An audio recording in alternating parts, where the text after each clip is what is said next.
খলিফা হযরত উমর ফারুক রাদিয়াল্লাহু তাআলা আনহুর কদমের মধ্যে বিদ্যা তার সন্তানকে ডেকে নিয়ে আসেন।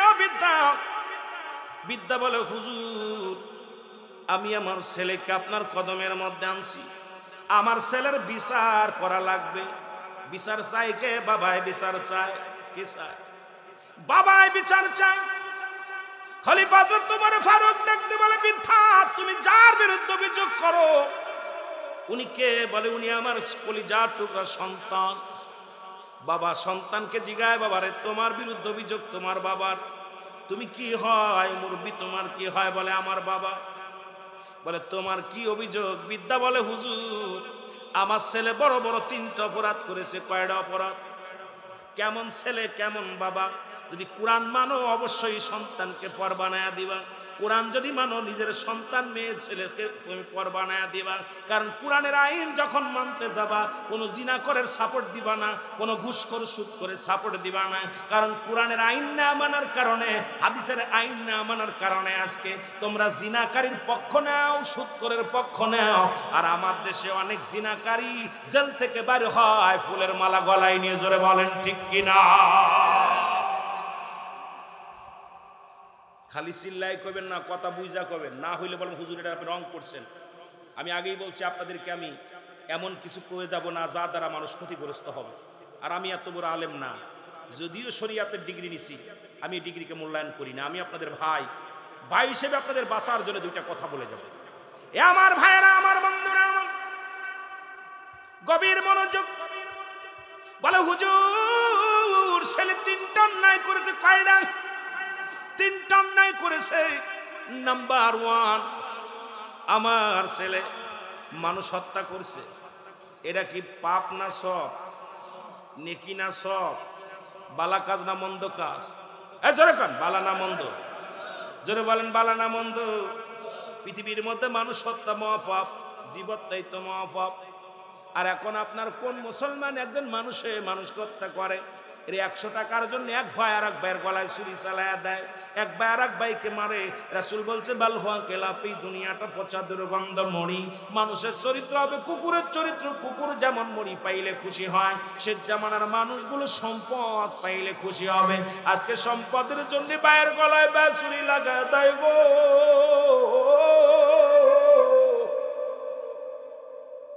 আরে যুবক দিলের কান্ডা লাগা, শোনো, খলিফা হযরত উমর ফারুকের রক্ত টকবক। মুসলমান চোখ দুটি লাল হয়ে গেল। বলে, দ্বিতীয় অপরাধ কি? বলে, দ্বিতীয় অপরাধ আমার সন্তান পৃথিবীর মধ্যে মাদক সেবন করে। কি করে? যদি বলেন কি করে? মাদক সেবন করে। 3 নম্বর অপরাধ, আমার সন্তান জিনাকারী। আল্লাহু সন্তান কি কারী? জোরে বলেন কি কারী? জিনাকারী। খলিফা হযরত উমর ফারুক রাগান্বিত হয়ে বললেন, যুবকরে তুমি কি জানো তুমি যে অপরাধ করেছো অপরাধের বিচার কি? যদি কোনো যুবক পৃথিবীর মধ্যে, মুসলমান মনিরামপুরের যুবকরা ভালো করে শোনেন, যুবক বাবারা তোদের একটু দাবি রেখে বলি, বন্ধু হিসেবে, ভাই হিসেবে, বড় ভাই হিসেবে একটু কথা বলে যে আমার দাদারাও ভালো করে শুনবেন। যদি কোনো অবিবাহিত যুবক যদি জিনা করে, জিনার শাস্তি হলো তাকে 100 বুড়া মারতে হবে। দুনিয়ার মধ্যে কয় 4টা মারা পর যেন মারা যায়। মারা যাওয়ার পর মুসলমান শোনো, এরপরে ওই যুবক যুবতীর কি হবে? গোসল করাবে, গোসল করায় কাপন পরাবে, কাপন পরায় জানাজা পরায় দাফন করতে হবে শুধু অবিবাহিত থাকার কারণে। তবে তাকে এমন আঘাত করতে হবে সে যেন মৃত্যুবরণ করে। যুবক ভাইরা শোনো, একটা বিচার যদি মনিরামপুরের জমিনে হতো, আমার বিশ্বাস মুসলমান শোনো, এই জমিনের মধ্যে জিনা ব্যভিচার চিরতরে পালায়া যেত। জোরে বলেন ঠিক কিনা? ও যুবক দিলের কান্ডা লাগা, শোনো গো, শুধু জান্নাতের বাগানের নাও রওনা দেওয়ার কারণে, বাড়ি থেকে নিয়ত করে রওনা দেওয়ার কারণে বান্দার জিন্দেগির সগীরা গুনাহ মাফ। প্রতিটা কদমে কদমে যারা বাড়ি থেকে আসছেন, প্রতিটা কদমে কদমে আল্লাহ রাব্বুল আলামিন সগীরা গুনাহ মাফ করে দিয়েছে। আমরা শুধু সগীরা গুনাহ করি নাই, পদে পদে করেছি কবিরা গুনাহ। নামাজ ছেড়ে দেয়া কবিরা গুনাহ, মিথ্যা বলা কবিরা গুনাহ, বেগানা নারীর সঙ্গে দেখা দেয়া হারাম, কবিরা গুনাহ। আজকে এই বিধানগুলো মানতে হলে ইসলামের বিধান মানা লাগবে। ও যুবক শুনে নাও, তেলের কান্ডা লাগা শোনো, বেগানা পুরুষের চেহারা দেখা হারাম, বেগানা নারীর চেহারা দেখা হারাম। এই গুনাহগুলো মাফের দরকার আছে কি না? জোরে বলেন আছে কি না? এই গুনাহগুলো যদি মাফ করাইতে চাও, আল্লামা কুতুবী রাহমাতুল্লাহ বয়ান করে, দুনিয়ার মানুষ শোনো, এই পৃথিবীর মধ্যে যদিও কোথাও শোনো কোরআন হাদিসের মাহফিল, এই মাহফিলখানা কোনো ব্যক্তি যখন আঁকড়ে ধরবে, ওই জান্নাতের বাগানখানা আঁকড়ে ধরে খাস তওবা করে আল্লাহ বলে ডাক দিবে। কারণ কিয়ামত পর্যন্ত আর কোনো নবী আসবে না, কিয়ামত পর্যন্ত তওবার দরজা খোলা।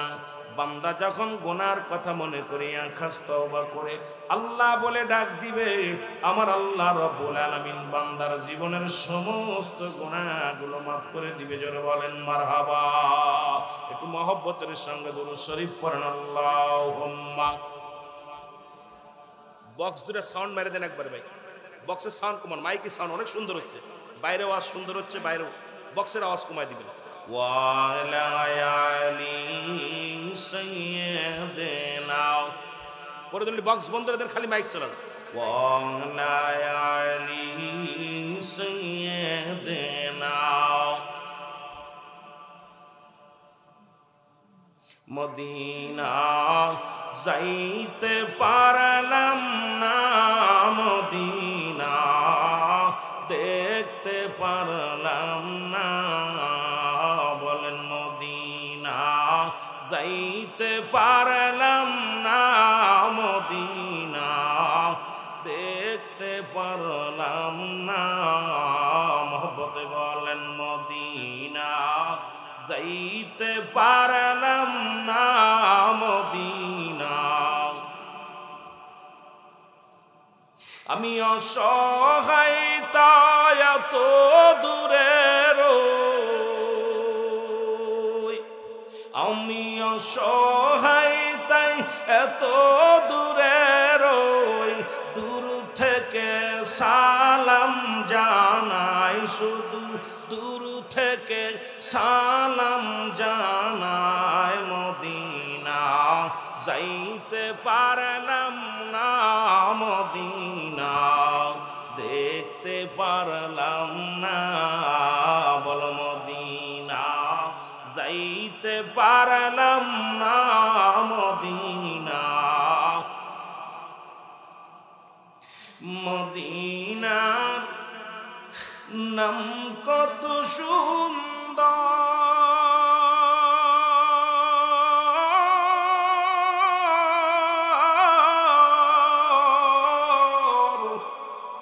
মদিনা কত যে সুন্দর। মদিনা কেড়েছে অন্তর,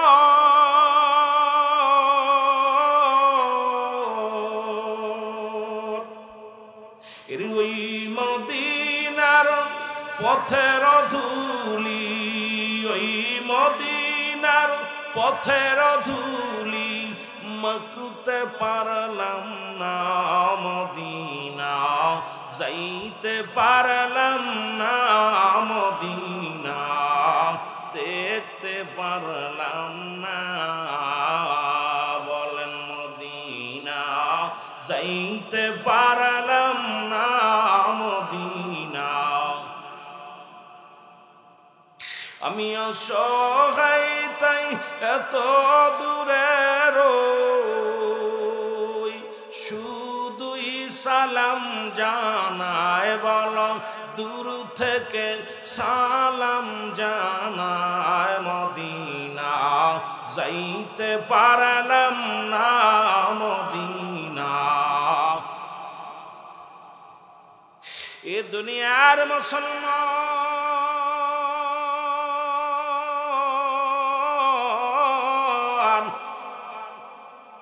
এ জীবন জীবন নয়, এমন একটা জীবন আসবে যে দেশে গেলে মানুষের বিচার হয়, যে দেশে গেলে মানুষের হিসাব হয়, যে দেশে গেলে মানুষ আর কোনোদিন ফিরে আসে না। আমরা সেই দেশের যাত্রীরা, আমার ভাইয়েরা, আমার বন্ধুরা, আমার আমি যে কথাগুলো বলি দিলের কান্ডা লাগা শোনো। ও যুবক, রিয়াজুল জান্নাহ বেহেশতের বাগানে আসার কারণে, সগীরা গুনাহ মাফ বসার কারণে, তওবা করার কারণে রব্বুল আলামিন আপনাকে আমাকে কবিরা গুনাহ মাফ করে দিয়েছে। মুসলমান, মিথ্যা বলা কবিরা গুনাহ। ও মুসলমান, নামাজ ছেড়ে দিয়া কবিরা গুনাহ, বেগানা নারী চেহারা দেখা কবিরা গুনাহ, বেগানা পুরুষের সঙ্গে দেখা দিয়া কবিরা গুনাহ। মুসলমান শুনে নাও, আজকে নামাজের প্রতি যত্ন নাই। আজকে নামাজ একমাত্র মুসলমান এবং কাফেরদের মধ্যে পার্থক্য হলো নামাজ। মুসলমান নামাজ ধরে, কাফেররা নামাজ ছেড়ে দেয়। আজকে অসংখ্য মুসলমান হয়ে নামাজের প্রতি যত্ন নাই। ও যুবক, দিলের কান্ডা লাগা শোনো গো, ও আমার বাবারা আমার। এই জন্য আমি আজকে আপনাদের কাছে কিছু কথা বলে যাই। মানুষের মৃত্যু হয় দুইটা টাইমে গো, একটা হলো রাতের বেলা, একটা হলো দিনের বেলা। ও যুবক, দিন শুরু করেছিলাম, মৃত্যুবরণ করো নাই। রাত শুরু করেছো, মৃত্যুবরণ করো নাই। সকাল পর্যন্ত বেঁচে থাকবো কেউ বলতে পারি না, গ্যারান্টি কারোর নাই। সেহেতু মানো কিয়ামত পর্যন্ত যেহেতু নবী আসবে না, কিয়ামত পর্যন্ত তওবার দরজা খোলা। আমার সনে একটু তওবা করেন সবাই। আস্তাগফিরুল্লাহ রব্বি মিন কুল্লি যামবি আতুবু ইলাইহি। সবাই পড়েন আস্তাগফিরুল্লাহ রব্বি মিন কুল্লি যামবি আতুবু ইলাইহি। লা ইলাহা ইল্লাল্লাহু মুহাম্মাদুর রাসূলুল্লাহ। আশহাদু আন লা ইলাহা ইল্লাল্লাহু ওয়াহদাহু লা শারীকা লাহু। আশহাদু আন্না মুহাম্মাদান আবদুহু ওয়া রাসূলুহু। জোরে জোরে চিল্লায় বলেন আল্লাহু আকবার। মহব্বতের সঙ্গে দুরূদ শরীফ পড়েন আল্লাহুম্মা। কিরে ভাই, দুরূদ শরীফ একবার পড়লে 10টা গুনাহ মাফ, একবার পড়লে 10টা নেকি আমল নামায়। কিন্তু দুরূদ শরীফ পড়া দেখে মানে সব ক্ষুধা লাগছে। মহব্বতে বলেন আলা আলি সাইয়্যিদিনা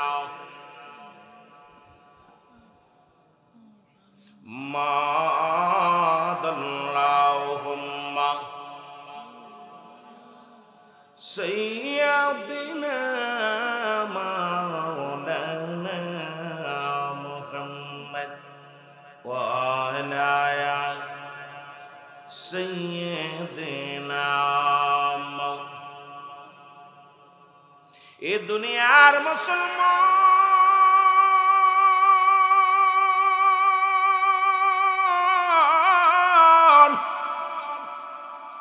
রব্বুল আলামিন আপনাকে দুনিয়ার মধ্যে পাঠাইল গো একমাত্র তার গোলামি করার জন্যে, দাসত্ব করার জন্যে। আমরা আস্তে আস্তে আলোচনায় যাই।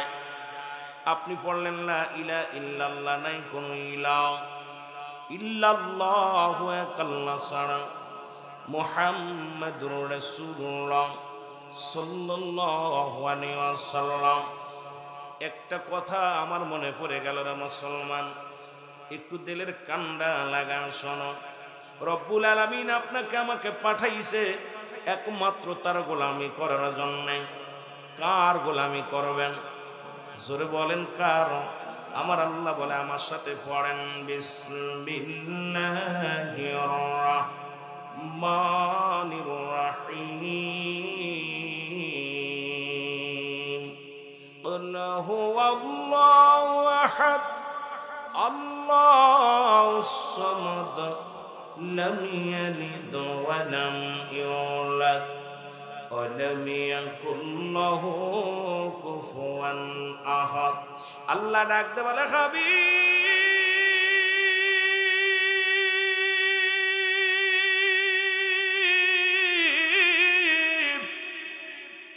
আপনি জানাতে দেন আমি আল্লাহ এক, আমি আল্লাহ এক। জোরে জোরে চিল্লায় বলা যাবে না আল্লাহু আকবার। আল্লাহ কয়জন? আসতে কইতেন না জোরে। আল্লাহ কয়জন? মরা মানুষের লগে ওয়াজ করে শান্তি পাইতাম না। যদিও আপনাদের ভাই রুহুল আমিন সিদ্দিকের মাহফিলে হাজার হাজার জনগণ, যদিও বাড়ির ছেলে বাবা এইরকম মনিরামপুরের জমিনে আমি এরকম ভাইরাল না, কেউ জানেও না। যদিও বাবা দিলের কান্ডা লাগা শুনবেন আল্লাহ কি বলে। আল্লাহ কয় বান্দা, এ বান্দা শোনো আমি আল্লাহ এক, আমি কারুর জন্ম দিই নাই, কারু থেকে জন্ম নিই নাই। আল্লাহর কয়জন ছেলে মেয়ে জানা আসেনি? শ্বশুর শাশুড়ির নাম মনে আসেনি? আল্লাহ চাচা শ্বশুরের নাম মনে আছে? খালা শ্বশুরের নাম মনে আছে? আসতে কইতেন নি? এরা আসতে কইতেন? জোরে কন আল্লাহ কয়জন? আল্লাহ কয় বান্দা আমি আল্লাহ এক, কারো জন্ম দিই নাই, কারো থেকে জন্ম নিই নাই গো। আসমান জমিনের মধ্যে আমার সমতুল্য সমকক্ষ আর কেউ নাই। দ্বিতীয় কোনো ভগবান বানানোর দরকার নাই, চন্দ্র পূজার দরকার নাই, প্রতিমা পূজার দরকার নাই, মূর্তি পূজার দরকার নাই, দরগা পূজার দরকার নাই। একমাত্র পূজা করব কার? জোরে বলেন কার? আল্লাহ কয় বান্দা দিলের কান্ডা লাগা শোনো, আজকে যারা ব্যক্তি পূজারী হয়ে গেছ, আজকে ব্যক্তি পূজারী হইয়া এই দুনিয়ার মধ্যে অন্যায় করো, জুলুম করো, মন শোনো গো। ও যুবক দিলের কান্ডা লাগা শুনে নাও। আল্লাহ কয় বান্দা এই আসমান জমিনের মধ্যে আমার সমতুল্য সমকক্ষ কেউ নাই। সারা পৃথিবী আমার মুখাপেক্ষী, আমি কারোর মুখাপেক্ষ নাই। মদিনা মদিনা আশিক মুমিনের ঠিকানা, বলো না মদিনা। আমার দোয়াজ করাই তাহলে কষ্ট করতে হবে। কোরআন হাদিস থেকে কথা বলবো সুন্দরভাবে, যদি একটু কষ্ট করেন। আর বুবা মানুষের লগে আমি ওয়াজ করতে পারতাম না, কারণ আপনারা চুপ করে থাকবেন, আমি একা একা কথা বলি। একটা হলো জুমলায় খবরিয়া, জুমলায় হিংসা। বক্তা মনের ভাব প্রকাশ করে, শ্রোতা সহজে বুঝতে পারে, এটাকে বলা হয় জুমলায় খবরিয়া। জুমলা হিংসা, বক্তা মনের ভাব প্রকাশ করলে বক্তাও কোনো কলা কিছু বোঝে না, শ্রোতাও কিছু বোঝে না। আর আমার এত কষ্ট করে আপনাদের এলাকায় বক্তার অভাব নাই, এত কষ্ট করে নিয়ে আসছেন, এত পথ অতিক্রম করে আপনাদের মাঝে আসছে। আপনারা যদি কোনো কসু না বোঝেন, খালি খালি আয়া লাভ আছে? কথা কইতেননি? আমার মতো আমি বকলাম সকালবেলা কোন শীতে কার বাপ, এগুলো চলবো না। জোরে মদিনা মদিনা আশিক মুমিনের ঠিকানা, বলো না মদিনা মদিনা। আয় গাই দিদার চেয়ে কাঁদো তোমরা, দিদার চেয়ে কাঁদো তোমরা, হও না নবীর দিওয়ানা। মদিনা মদিনা আশিক মুমিনের ঠিকানা, বলো না মদিনা মদিনা আশিক মুমিন। এর নবীর প্রিয় সাহাবী হযরত আবু বকর সিদ্দিকী, বলো নবীর প্রিয় সাহাবী আবু বকর। ওগো ভালোবেসে শুইল পাশে, ভালোবেসে শুইল পাশে, যায় আসে তাই দেখো না মদিনা। আশিক মুমিনের ঠিকানা, বলো না মদিনা মদিনা আশিক মুমিনের ঠিকানা, বলো না মদিনা। জালালউদ্দিন সুয়ুতি ৭৫ বার দেখল নবীজি, বলো জালালউদ্দিন সুয়ুতি ৭৫ বার দেখল নবীজি। ওরে এতবার দেখিয়াও নবী, এতবার দেখিয়াও নবী, তৃষ্ণা তাহার মেটে না মদিনা। আশিক মুমিনের ঠিকানা, বলো না মদিনা। অসংখ্য মুমিনের ঠিকানা। আয় গায় দিদার চেয়ে কাঁদো তোমরা, দিদার চেয়ে কাঁদো তোমরা, হও না নবীর দিওয়ানা মদিনা। অসংখ্য মুমিনের ঠিকানা, বলো না মদিনা। বাবা কালো হাফসি বেলালে ভালোবাসলো ওই নবীকে, ওরে ইসলামের প্রথম মজিন বানাইলেন রব্বানা মদিনা মদিনা। অসংখ্য মুমিনের ঠিকানা, বলো না অসংখ্য মুমিনের। এ দুনিয়ার মুসলমান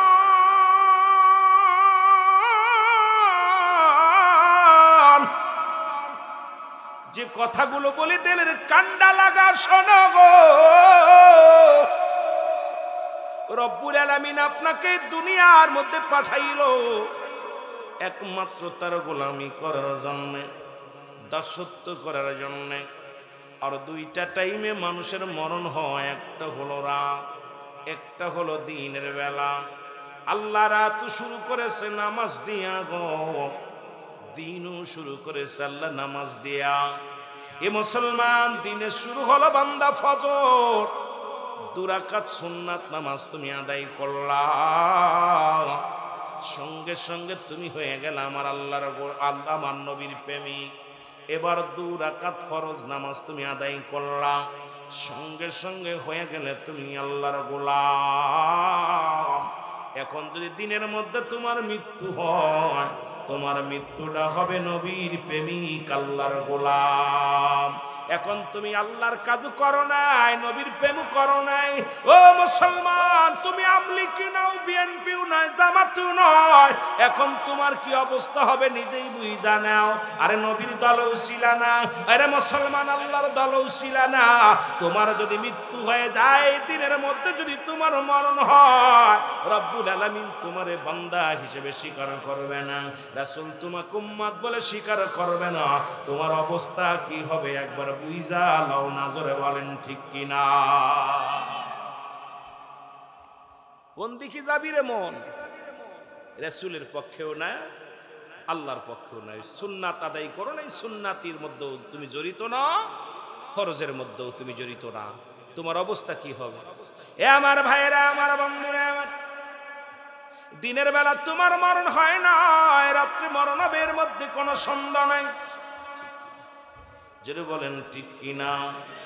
রাতে শুরু হলো মাগরিব রে বান্দা, এবার 3 রাকাত ফরজ নামাজ তুমি আদায় করলা, সঙ্গে সঙ্গে তুমি হয়ে গেলে আমার আল্লাহর গোলাম। এখন যদি বলি বাদান কজন আল্লাহর গোলামি করছ, কজন তোমরা মাগরিবের সালাত আদায় করছ? আর ওয়াজ শোনা তো নফল বন্দেগি, নামাজ হলো ফরজ। যদি বলি হাতে গোনা কয়জন মানুষ উঠবে? মানুষের চেহারা দেখলে বোঝা যায়। ও যুবক, দিলের কান্ডা লাগা শোনো, এবার 2 রাকাত সুন্নাত নামাজ তুমি আদায় করলা, সঙ্গে সঙ্গে তুমি হয়ে গেলে আমার মাওলার গোলাম, আল্লাহর প্রেমিক। জোরে জোরে বলো মারহাবা। আর একটু জোরে জোরে চিল্লায় বলা যাবে না আল্লাহু আকবার। এ মুসলমান, এবার তুমি যদি রাতের মধ্যে মৃত্যু হয় গো,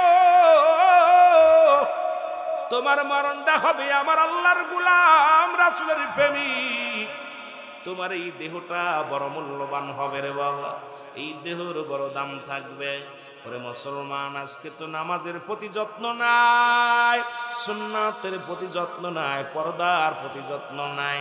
মুসলমান, আজকে আমাদের অবস্থা খুব শোচনীয় রে মুসলমান। নামাজও যেমন ফরজ, পর্দাও তেমন ফরজ।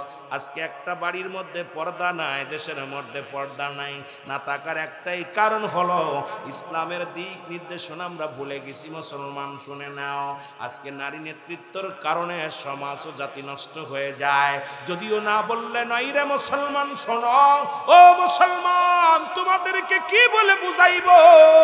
আমার যুবক বন্ধুরা শোনো গো, আজকে যাদের কথা ছিল ঘরের মধ্যে থাকা, তারা আজকে বাইরে আসছে। যাদের বাইরে আসার কথা ছিল তারা ঘরের মধ্যে ঢুকছে। আজকে জাতীয় শেষ, সমাজও শেষ। জোরে বলেন ঠিক কিনা। জোরে জোরে চিল্লায় বলা যাবে না আল্লাহু আকবার। টায়ারের পর টিউ উঠে গেছে। টায়ার চেনেন? এই টায়ার চেনেন? টিউ চেনেন? বলেন দি টিউ উপরে থাকে না টায়ার উপরে থাকে? পুরুষ মানুষগুলো টায়ার, এরা সহ্য করতে পারে সবকিছু। টায়ার যেমন বড় বড় আঘাত সহ্য করতে পারে, টিউ কিন্তু সহ্য করতে পারে না। জোরে কোন ঠিক কিনা? দীর্ঘদিন ধরে শুধু টিউ উপরে টায়ার সব তলে, দেশটা কেমনে চলতে পারে? জোরে বলেন ঠিক কিনা? দেশের 12টা বাজছে, কথা কোন ঠিক কিনা? এ যুবকেরা জবাব দিবি, আল্লাহর কাছে ধরা পড়তে হবে। আমি আগেই বলছি, আমার দুয়াজ করাতে হলে কষ্ট করতে হবে।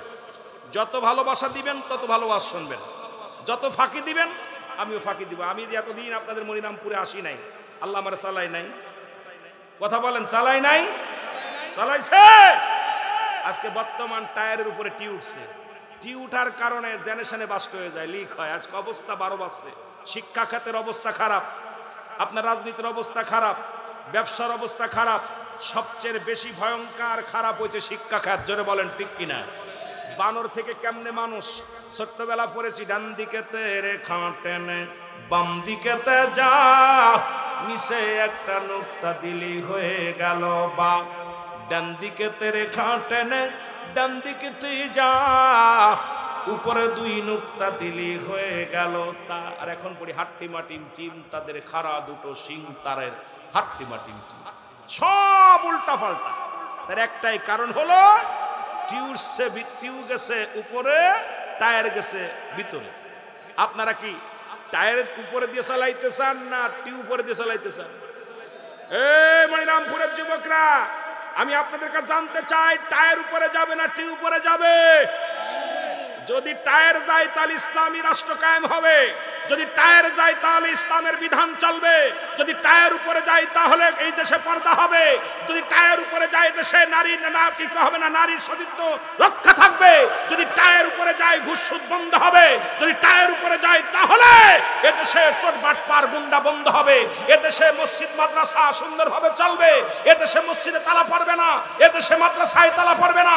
এদেশে মাদ্রাসার ছাত্র ছাত্রী ভাইরা তারা কোরআনের কায়েম, কোরআনের কথাগুলো উচ্চ কণ্ঠে বলতে পারবে। জোরে বলেন ঠিক কিনা? এই জন্য আমরা টায়ার দিতে চাই উপরে, টিউ না। কতক্ষণ ঠিক কিনা? তবে এর ভিতরে আছে কোরআন কামিনান নাস, এই মুনাফিক কামিনান নাস, মানুষের মধ্যে মায়া করলো। তারা বলবে আমান্না, তারা ঈমান আনছে বিল্লাহি, আল্লাহর প্রতি, বিল আখিরাতের প্রতি বিশ্বাস স্থাপন করছে। আমা হুম বিমুমিনিন। এ চোর, চোরগুলো কোরআন ধরছে। আজকে তাফসীরুল কোরআন মাহফিলে এত আয়াত পড়ার, ছোট্ট একটা আয়াত পড়লে এইটা তাফসীর করতে গেলে আমিরুল আমিনের জিন্দেগি শেষ।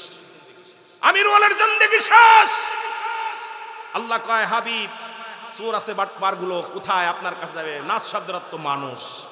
নাস শব্দের অর্থ কি? জোরে বলেন, নাস শব্দের অর্থ কি? মানুষ। মানুষের মধ্যে আছে। তারা বলবে মায়া কুলু, তারা বলবে আমার না, তার ঈমান আনছে। বাটপার গুলো জামনে কিছুদিন দেখছেন, একটু মনে কিছু করবেন না। যদিও বুঝানোর জন্য কথা বলতেছি, মাফ করে দিবেন আমারে, শুধু বুঝানোর জন্য বলতেছি।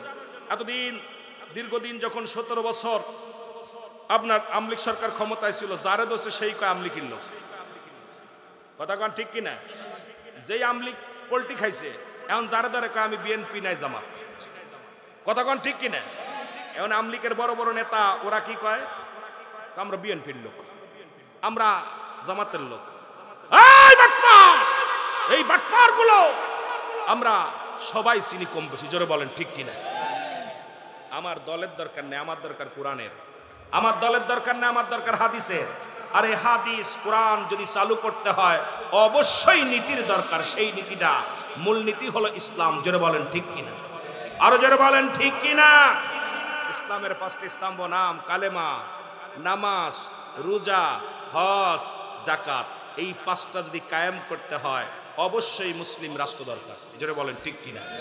এটা কিটা করবো? হাসিনা পা করবো না খালেদা পা করবো? ওই কথা কইস না কাবা, এটা করবো কোনটা কইতো? হ্যাঁ, ওরা কি? এই তো বুঝতে পারছো, ওরা কি? ওরা ঠিক। এইটা দ্বারা সম্ভব না। এই জন্য আমি আপনাদের কাছে অনুরোধ করব, করো জোরে দাবি করব। এই যেদিকে তাকান, দেশটা খাইলে আমি অনেকবার কথা বলার কারণে আমি অনেকবার ঘাত প্রতিঘাত আঘাত পেয়েছি। তবে এটা আমি বলি না, মাইকে বলি না, কারণ অনেক বক্তা কয় আমি জেলে করছি জলে করছি, আমিরুল আমি সিদ্দিক এটার মধ্যে নাই। গত পরশুদিন আমাকে ডাকাত বাহিনী দইরা যেভাবে আমার গাড়িটা ভাঙছে, এগুলো বলতে চাই না। কারণ হলো কি, আমি আমার এই নিজের ক্যারেক্টারটা, নিজের কথা আমি মাইকে এসে আনতে ওয়াজ করতে আসি নাই, ওয়াজ করতে আসছি কোরআন হাদিসের কথা। এখানে আপনাদেরকে নিয়ে আমি আমার ব্যক্তিগত জীবন নিয়ে কথা বলতে চাই না, যারা বলেন ঠিক কিনা। ব্যক্তিগত বিষয় নিয়ে কোথায় জেলে গেছিলাম, কোথায় কি করছে সবাই জানে। তবে কথা হলো, এই দেশে ইসলামী রাষ্ট্র কায়েম হবে, এর মধ্যে কোনো সন্দেহ নাই। হয় আজ না হয় কাল, দুদিন পরে দুদিন আগে ইসলামের পতাকা ফতফত করে আকাশ উঠবে, জোরে বলেন ঠিক কিনা। এর দুর্নীতির ওই রায় বসে জাহির কর জ্ঞান, কলম দিয়া কামাই টাকা, কলম দিয়া কামাই টাকা, আবার ধরে সাধুর ভানোরা, শিক্ষিত শয়তানোরা, শিক্ষিত শয়তানোরা।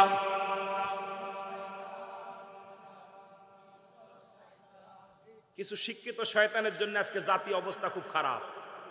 আমি হিসাব করে আমার বিবেচনায়, আমার গবেষণায়, সভাপতি সাহেব জ্ঞানী মানুষ, হাজি মানুষ ভাইয়েরা আছেন, আলেম ওলামা আছে, আমার দেশে দুর্নীতিবাজ কোন রিক্সা চালক দুর্নীতিবাজ না, ভ্যান চালক, রিক্সা চালক, দিনমজুরি, আমার দেশে কৃষক দুর্নীতিবাজ না। দুর্নীতিবাজ আমাদের মতো কিছু গুলুমখোর, জোরে বলেন ঠিক কিনা। এর দুর্নীতির ওই রায় বসে জাহির কর জ্ঞান, বলো দুর্নীতির ওই রায় বসে জাহির করে জ্ঞান, কলম দিয়া কামাই টাকা, কলম দিয়া কামাই টাকা, আবার ধরে সাধু ভানোরা, শিক্ষিত। আরো জোরে বলেন ওরা, শিক্ষিত শয়তানোরা। ওরা হলো জাতির নাকি মহামারী মহাতন, ফাইলে কলম ঠাকাইয়া চালায় ওরা নির্যাতন, ঠিক কিনা। এর ঘুষের টাকায় ওদের ভুড়ি, ঘুষের টাকায় ওদের ভুড়ি, করে যে টান টান, ওরা শিক্ষিত। আরো জোরে বলেন ওরা শিক্ষিত। আবার স্কুল কলেজের দিকটা ভাই দেখো না চোখ মেলিয়া, মেয়েরা সব বই ছাড়িয়া আছে শুধু প্রেম লইয়া, ঠিকই না, ঠিকই না। সব প্রেম নগরে ধরছে, কারণ ওরা জানে কেমনে সমগামী। বইয়ের মধ্যে আছে সমগামী। এই বাক্তা শিক্ষাঙ্গনটাকে এমন অবস্থানে নিয়ে গেছে, বললাম না, কোন সাহাবীদের জীবনী, রাসূল পাক সাল্লাল্লাহু আলাইহি সাল্লামের ছোট্ট জীবনী আমরা বইয়ের মধ্যে ছোটবেলা পড়েছি। হুজুর সাল্লাল্লাহু আলাইহি সাল্লামের জীবনী কোনভাবে, রাসূল মায়ের কাছ ছিল, দাদার কাছ ছিল, কিভাবে, এই চরিত্রগুলো আমরা পড়েছি। আর এখন পড়ি কেমনে সমগামী করা যায়, কেমনে বানর থেকে মানুষ হয়। আজকে শিক্ষা খাতটাকে এমন জায়গা নিয়ে নাস্তিকের দলেরা, আর এই নাস্তিকরা আগে সর্বপ্রথম ধরছে এটাকে। কারণ ফিরাউন, আপনারা শুনলে খুশি হবেন, ফিরাউন নাম যারা, নমরুদ, ফেরাউন, ফেরাউন, এই বাদশা ফেরাউন নমরুদ যাকে বলা হয়, এই বদমাইশ সর্বপ্রথম শিক্ষা খেতে হাত দিছিল। ওনার উজিরের নাম হলো হামান। এই হামান বলল, দোস্ত তুমি যদি চিরস্থায়ী ক্ষমতায় থাকতে চাও, সর্বপ্রথম বন্ধ করো, লেখাপড়া বন্ধ করে দাও, স্কুল কলেজ বন্ধ করো। কারণ মানুষ যখন মূর্খ হয়ে যাবে, মানুষ যখন গুমরাহী হয়ে যাবে, তখন তোমাকে আর তোমার ক্ষমতা কে নেয় চিরস্থায়ী হতে লাগলে। হামানের পরামর্শ শুনে সর্বপ্রথম স্কুল কলেজ সবগুলো বন্ধ করে দিল ফিরাউন। আর আমার দেশে ফিরাউন সরকারগুলো এসে সর্বপ্রথম কোরআন বন্ধ করছে। কোরআনের আমরা এই মাদ্রাসা, আপনাদের মাদ্রাসা এখন ঠিকই আছে। আমি চিন্তা করছিলাম হয়তো জঙ্গলিবাদ বইলে হয়তো মামলা দুই সাইডে ঢুকাই দেবে, কথা কয় না কেন। কিন্তু আল্লাহর কসম, যে কথাগুলো মনে রাখবেন, 5 আগস্টের পরে আমরা দেখেছি বড় বড় বিশ্ববিদ্যালয় থেকে, এতদিন মাদ্রাসায় অস্ত্র পাইছেন শুনছি, মাদ্রাসায় জঙ্গলি ট্রেনিং দেওয়া হয়। আল্লাহর কসম করে বলি, 5 আগস্টের পরে বড় বড় বিশ্ববিদ্যালয় থেকে ট্রাক ট্রাক অস্ত্র বাইর হয়েছে, জোরে বলেন ঠিক কিনা, জোরে বলেন ঠিক কিনা। মিথ্যা বললে এখন জবাব আমার কাছ থেকে নিয়ে যাবেন, এখন নিবেন।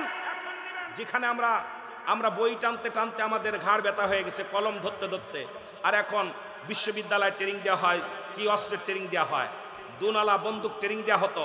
আমরা আশ্চর্য হয়ে গেছি, একটা অফিস খুলে, একটা বিদ্যালয়ের কোন অফিস, আপনার তাদের কি ওই যে রুমগুলো, ছাত্রদের যে রুমগুলো ছিল, সবটার মধ্যে দেশীয় অস্ত্র, বিদেশি অস্ত্রের ভান্ডার পাওয়া গেছে। তার মানে বুঝতে বাকি নাই মাদ্রাসায় কখনো জঙ্গলিবাদ শিক্ষা দেওয়া হয় না, জঙ্গলিবাদ শিক্ষা দেওয়া হয় ওই সমস্ত নাস্তিকদের কারখানায়। জোরে বলেন ঠিক কিনা, আরো জোরে বলেন ঠিক কিনা। আবার এই পাশের যুবকরা কিছু কইতেছে, এই পাশের লোক কি ওই দলের লোক নাকি ভাই? কথা বলেন না কেন?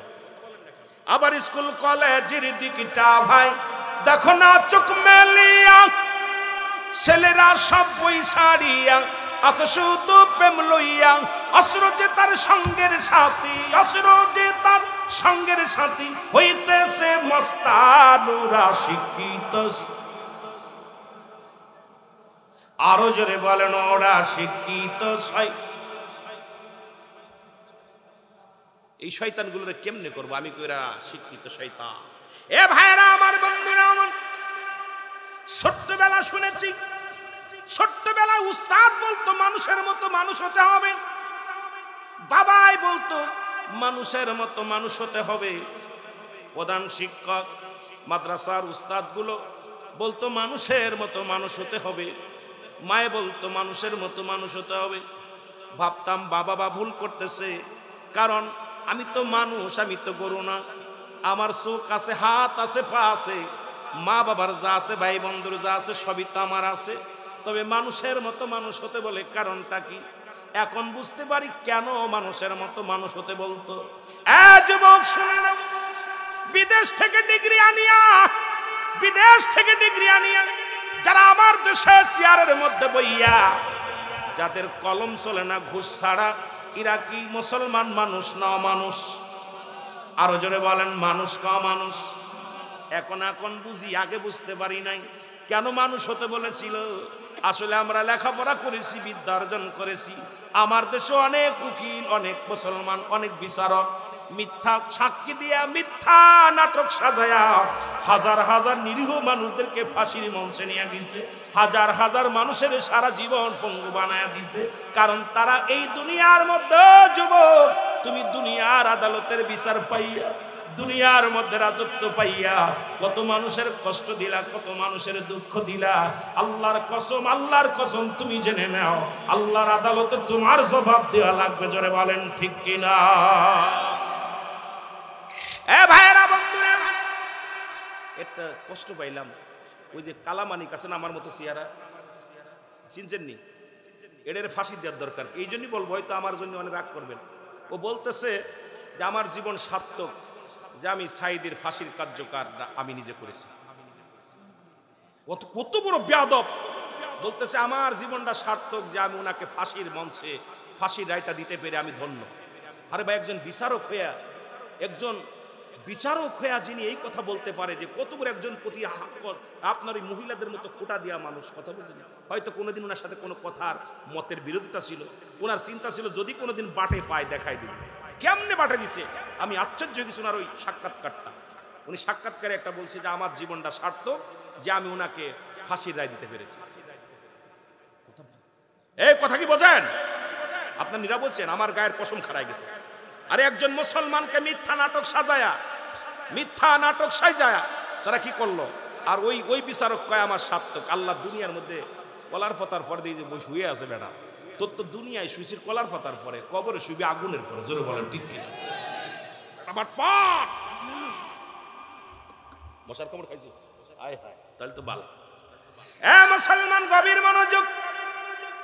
যে কথা বলতেছিলাম, বিদেশ থেকে লেখাপড়া করে বড় ডক্টর হয়ে আসা পর, যাদের হাতে টাকার অভাবে মানুষ, টাকার জন্য যাদের হাতে রোগী মারা যায়, যারা মানুষকে এমন বিষাক্ত ইনজেকশন দিয়ে আমারে ফেলে দেয়, এই মানুষগুলো, ডক্টরগুলো কি মানুষ না মানুষ?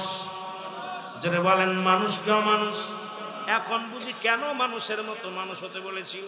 আজকে মুসলমান অধিকাংশ কলেজ স্কুলে টাকার বিনিময়ে ছাত্রদেরকে পাস করায় দেওয়া হয়। আপনারা শুনেছিলেন এবার ও মুসলমান ইন্টারে অনেক ছাত্র পাস করানোর জন্য এক একজনের কাছে 10,000 20,000 করে টাকা নিয়েছে। প্রিন্সিপাল স্যার নিয়ে বলছে পাস করায় দিব, আল্লাহর রাস্তায় একটাও পাস করে নাই। তার মানে বুঝতে বাকি নাই যে সমস্ত শিক্ষকগুলো প্রাইভেট পড়ানোর জন্য অনেক ছাত্র, ভালো ছাত্রকে ফেল করায় দেয়। কারণ আমার কাছে প্রাইভেট না পড়লে ফেল হয়ে যাবে, কারণ এই সমস্ত শিক্ষকগুলো মানুষ না মানুষ? এরা কি মানুষ না মানুষ?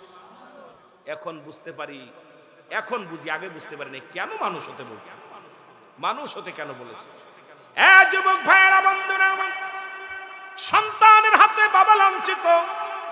যারা ফেসবুক চালান দেখেন পিরাই, সন্তান বাবাকে পিটায় ঘর থেকে বাইর করে দেয়, মাকে পিটায় ঘর থেকে বাইর করে দেয়। ও যুবক,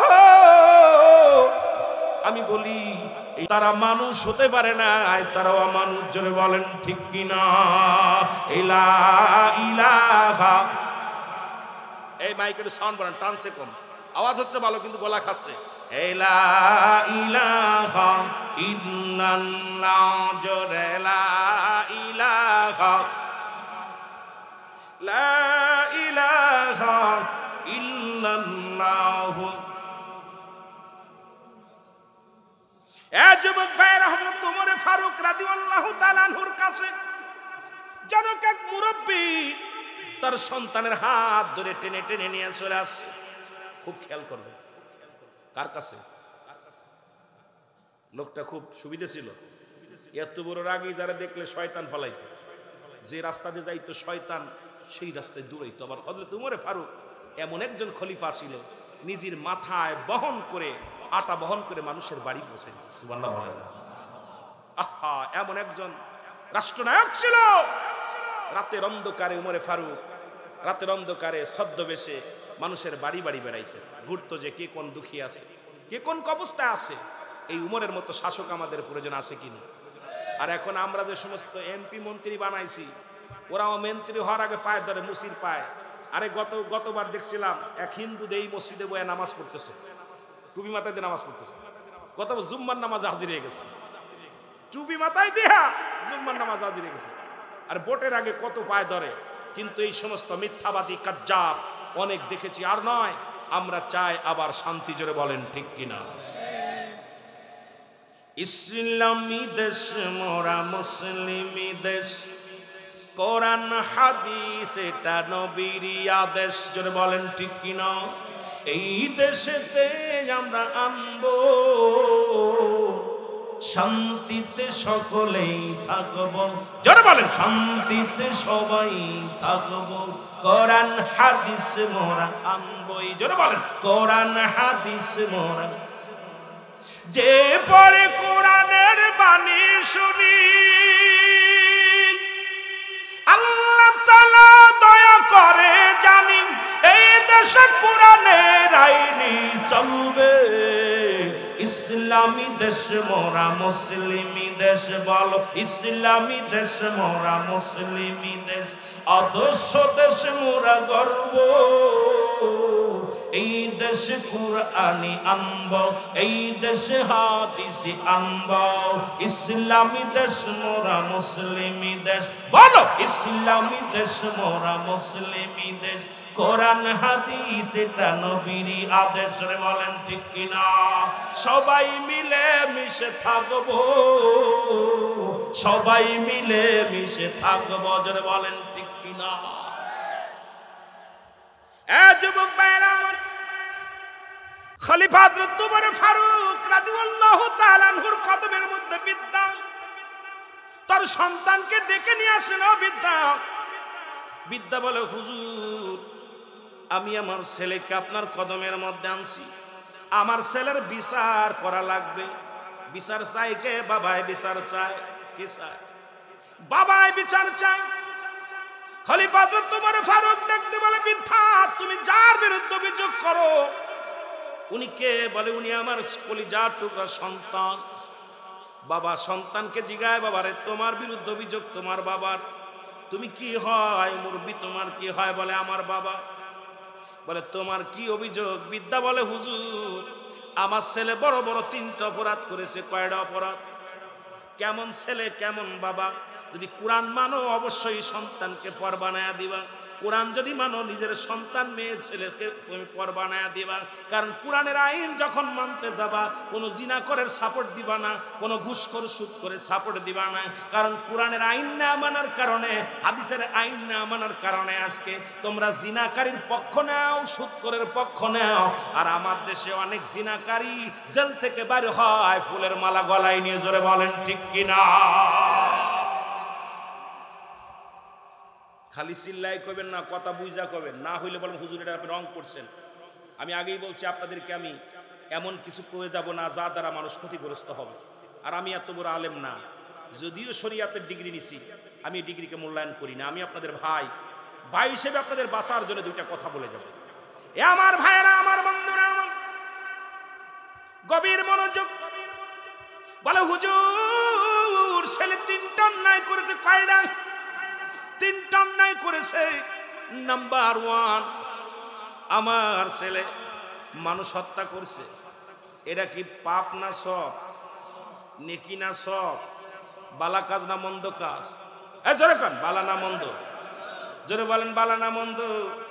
পৃথিবীর মধ্যে মানুষ হত্যা মহাপাপ, জীবত্যাই তো মহাপাপ।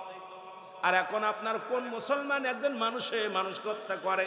এর 100 টাকার জন্য এক ভাই আর এক ভাইয়ের গলায় ছুরি চালায়া দেয়, এক ভাই আর এক ভাইকে মারে। রাসূল বলছে বাল হুয়া কেলাফি, দুনিয়াটা পচা দুর্গন্ধ মরি।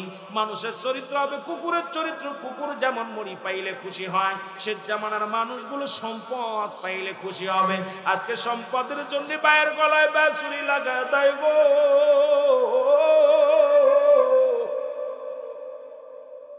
আরে যুবক দিলের কান্ডা লাগা, শোনো, খলিফা উমর ফারুকের রক্ত টকবা কে মুসলমান, চোখ দুটি লাল হয়ে গেল।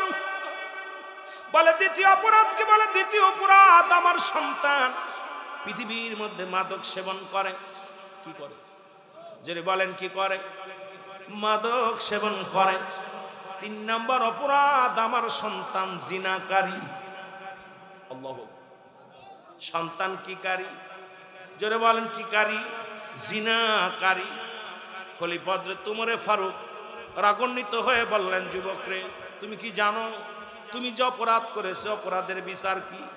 যদি কোন যুবক পৃথিবীর মধ্যে, মুসলমান মনিরামপুরের যুবকরা ভালো করে শোনেন, যুবক বাবারা, তোদের একটু দাবি রেখে বলি, বন্ধু হিসেবে, ভাই হিসেবে, বড় ভাই হিসেবে একটু কথা বলে যে আমার দাদারাও ভালো করে শুনবেন। যদি কোনো অবিবাহিত যুবক যদি জিনা করে, জিনার শাস্তি হলো তাকে 100 ডুরা মারতে হবে। দুনিয়ার মধ্যে কয় 4টা মারা পর যেন মারা যায়। মারা যাওয়ার পর মুসলমান শোনো, এরপরে ওই যুবক যুবতীর কি হবে? গোসল করাবে, গোসল করায় কাফন পরাবে, কাফন পরে জানাজা পরে দাফন করতে হবে, শুধু অবিবাহিত থাকার কারণে। তবে তাকে এমন আঘাত করতে হবে সেজন্য মৃত্যুবরণ করেন। যুবক ভাইরা শোনো, একটা বিচার যদি মনিরামপুরের জমিনে হতো, আমার বিশ্বাস মুসলমান শোনো, এই জমিনের মধ্যে জিনা ব্যভিচার ছিল তোরে পালায়া যেতে। জোরে বলেন ঠিক কিনা? 2 নাম্বার, কোন বিবাহিত নারী, বিবাহিত পুরুষ, ভালো করে শোনেন, ওয়াজ এত ওয়াজ লাগবে না। বিবাহিত নারী, বিবাহিত পুরুষ যদি জিনা করে, শাস্তির বিধান সর্বপ্রথম, কোন বিবাহিত নারী, বিবাহিত পুরুষ জিনাকারী, তাকে কোন গোরস্থানে শোয়ানোর কোন এক্সটেন্ড নাই, কোন মুক্তি ফতোয়া দিতে পারবে। ফতোয়া হলো, মুসলমান শোনো, কোরআনের শোনো, যেহেতু তাফসীরুল কোরআন মাহফিল, কোরআন কি কয় শোনো। সর্বপ্রথম তাকে নাভি পর্যন্ত মাটির নিচেই পুঁততে হবে। ইসলামী আইন, এই আইনগুলো চালু হবে ইনশাআল্লাহ, ওসিরাই হবে। একটু ধৈর্য ধরো বাবা, এতদিন যা করছো বারে বারে গুগু তুমি খেয়ে যাও ধান।